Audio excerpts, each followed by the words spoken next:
बहुत ज़रूरी है जानना परमेश्वर का उद्देश्य क्या था आपको बनाने के लिए, क्यों परमेश्वर ने आपको बनाया। क्योंकि अगर आप इस बात को नहीं जानेंगे आप वैसा फंक्शन नहीं कर पाएंगे जैसे परमेश्वर चाहता है कि आप फंक्शन करें। उत्पत्ति 1:26 पढ़ेंगे, इसमें लिखा है, फिर परमेश्वर ने कहा हम मनुष्य को अपने स्वरूप के अनुसार अपनी समानता में बनाएं और वे समुद्र की मछलियों और आकाश के पक्षियों और घरेलू पशुओं और सारी पृथ्वी पर और सब रेंगने वाले जंतुओं पर जो पृथ्वी पर रेंगते हैं क्या करें? जोर से बोलिए, क्या करें? अधिकार करें। आमीन। जब परमेश्वर ने मनुष्य को बनाया सबसे पहले, तो अब परमेश्वर अपनी इंटेंशन को या अपने उद्देश्य को बोल रहा है कि मैं क्यों मनुष्य को बना रहा हूं। वो कह रहा है, और यहां पे जो परमेश्वर है वो प्लूरल है, यहां पे हम देखते हैं वो त्रिएक परमेश्वर, पिता, पुत्र और पवित्र आत्मा। यहां पर वो कह रहे हैं कि हम मनुष्य को, आओ हम, लेट अस, इंग्लिश बाइबल कहती है अस, यानी एक नहीं, अस, हम। यहां बाइबल में मैं नहीं लिखा, क्या लिखा है? हम। परमेश्वर कह रहा है हम, यानी पिता, पुत्र, पवित्र आत्मा कह रहे हैं कि हम मनुष्य को क्या करेंगे? अपने स्वरूप में और अपनी समानता में बनाएंगे। सो यू विल सी, आप देखेंगे कि ये पहली जगह है जहां पे परमेश्वर अपना उद्देश्य बता रहा है मानव जाति के लिए। और जब आप इसको समझेंगे तो आप जानेंगे कि क्यों परमेश्वर ने आपको रचा है और आपका उद्देश्य इस पृथ्वी में क्या है। आमीन।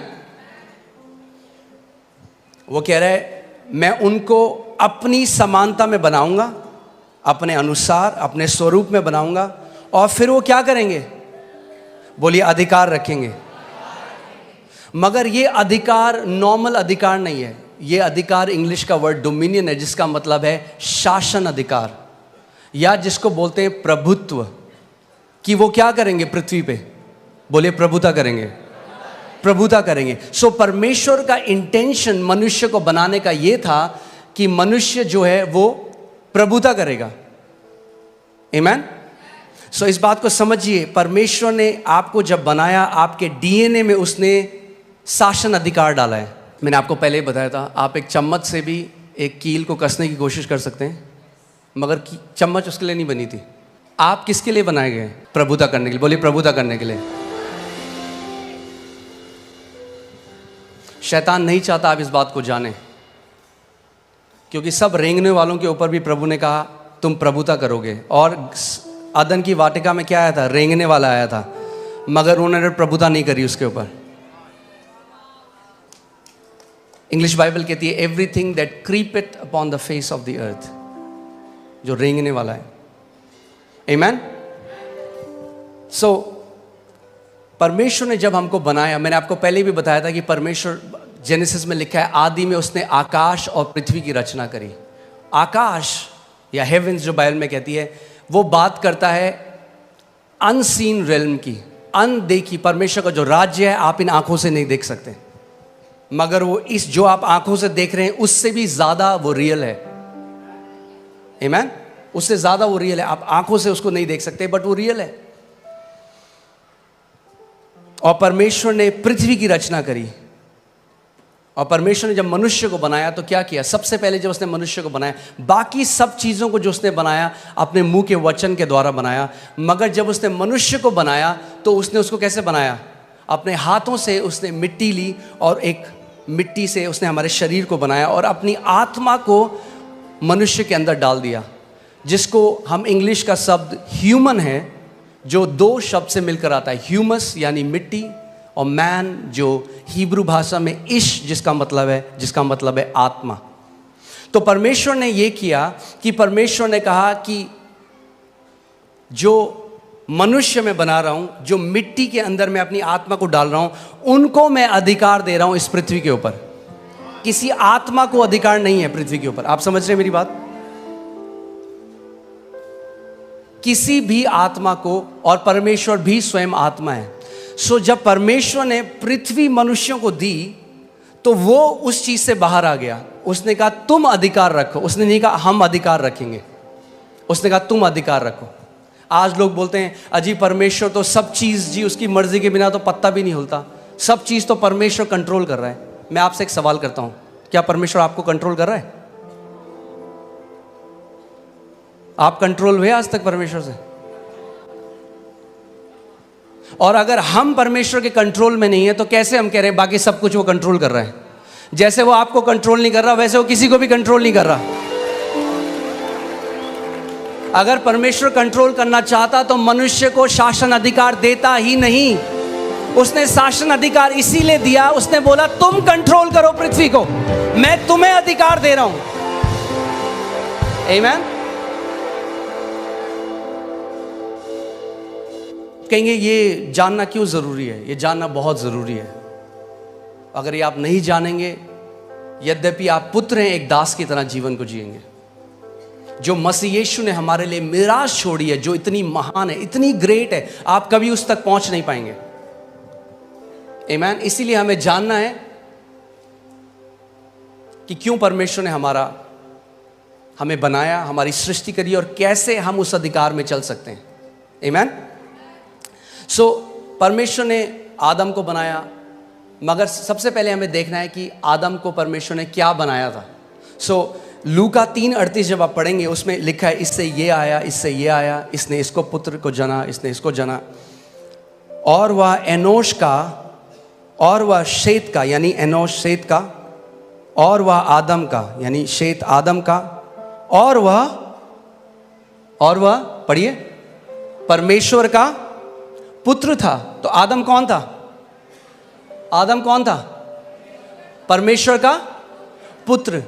परमेश्वर ने सबसे पहले मनुष्य को जब बनाया तो नौकर नहीं बनाया, पुत्र बनाया। और जब पुत्र बनाया तो पुत्र को अधिकार दिया शासन करने का, प्रभुता करने का, डोमिनियन करने का। आमीन। पहला आदम क्या था? पुत्र था। मैं चाहता हूं भजन संहिता 8 में चले जाएं। भजन संहिता 8 उसकी मैं 4 अध्याय से पढ़ूंगा, आप इसको ध्यान से सुनिएगा। तो फिर मनुष्य क्या है कि तू उसका स्मरण रखे, और आदमी क्या है कि तू उसकी सुधि ले, क्योंकि तूने उसको परमेश्वर से थोड़ा ही कम बनाया है। किसने बनाया मनुष्य को परमेश्वर से थोड़ा ही कम? परमेश्वर ने। लोग कहते हैं अच्छा तुम क्या समझ रहे हो अपने आप को? परमेश्वर के पुत्र जो उसने हमें बनाया है। अब कोई अगर आपको बोले अच्छा ये उनकी तरह बात कर रहा है, आपके पापा की तरह, कहना हाँ जी वो मेरे पापा हैं।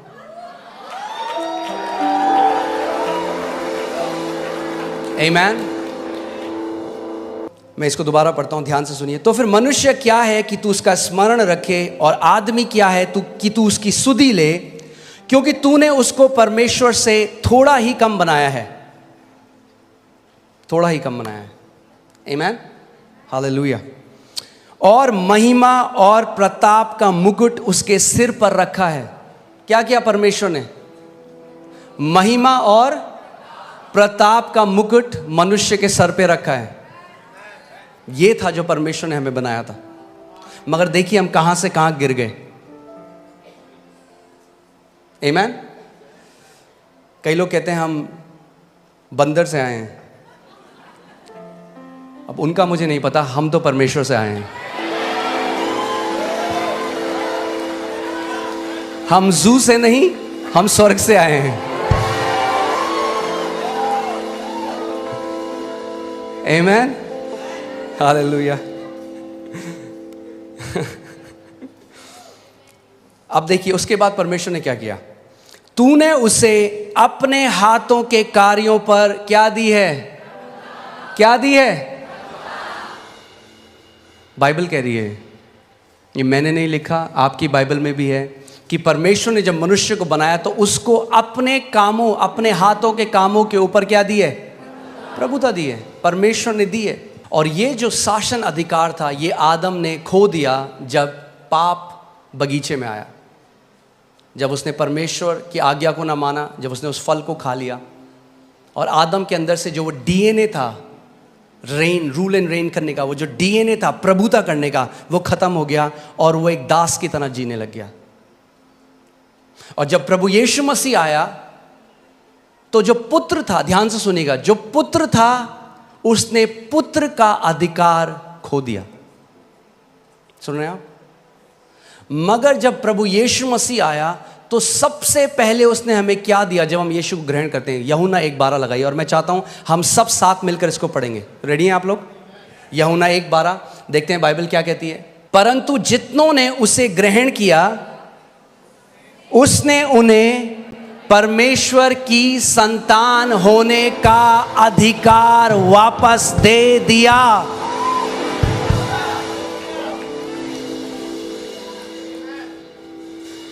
क्या दिया उसने आपको? अगर आपने यीशु को ग्रहण किया तो उसने आपको क्या किया? पुत्र का अधिकार दिया, यानी पुत्रों के लिए अधिकार है यीशु मसीह के नाम में।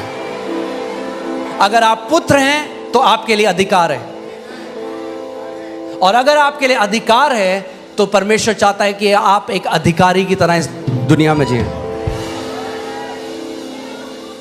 देखो, मैंने तुम्हें सांपों को और बिच्छुओं को रौंदने का, हालेलुया, परमेश्वर ने पूरे चर्च को, अपनी देह को, जो परमेश्वर की संतान है, उनको सांपों और बिच्छुओं को रौंदने का अधिकार दे दिया।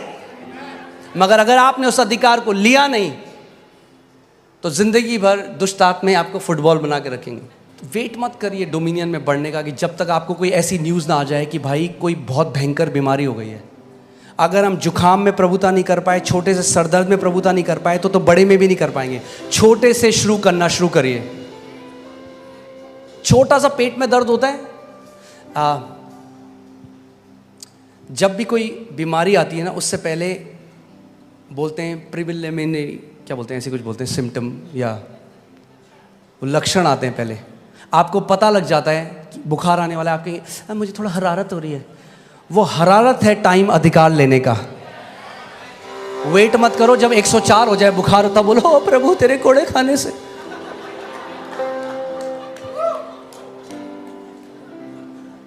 आपने देखा है कभी आपकी, फिर से वही उदाहरण दे रहा हूँ, आपके कपड़ों में कोई दाग लग गया या कोई इंक लग गई, उसी टाइम बहते पानी के नीचे डालिए, एकदम निकल जाएगा। उसको छोड़ दीजिए 2 हफ्ते, अब आप रगड़ने, अब बोले यीशु के नाम में, यीशु के नाम में। अगर जैसे ही लक्षण लगे खड़े हो जाओ, बोलो in the name of Jesus, शैतान मैं तुझे अनुमति नहीं देता मेरे शरीर को छूने की। You will not touch my body in Jesus name, out of my body. Amen. उस समय अधिकार लो। अरे पास्टर ज्यादा कुछ नहीं, थोड़ा सा थायराइड है, हाँ ठीक है रख लो फिर थोड़ा सा, खाते रहो दवाइयाँ पूरे साथ। मैं आपको कंडेम नहीं कर रहा हूँ, प्लीज़ मेरा हार्ट समझिए। क्यों रखो थोड़ा सा भाई? मैं बोलूँ मैंने आपके लिए बहुत बढ़िया केक बनाया, थोड़ा सा जहर डाला इसमें, थोड़ा सा खा लो। खाओगे आप वो? बोलो थोड़ा सा नहीं चलता। मेरी देह पवित्र आत्मा का मंदिर है और कोई बीमारी इसमें उसको महिमा नहीं देती।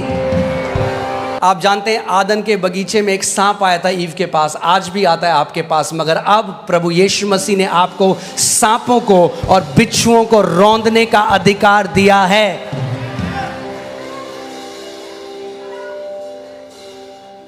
बोलो मेरे पास अधिकार है सांपों और बिच्छुओं को रौंदने का।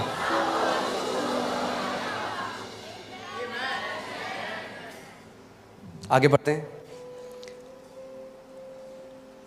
और शत्रु की सारी सामर्थ पर अधिकार दिया है। शत्रु की सारी सामर्थ पर अधिकार दिया है।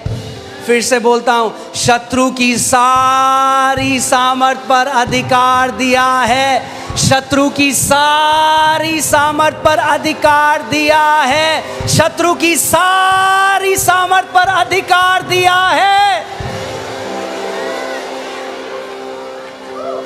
दूंगा नहीं, दिया है।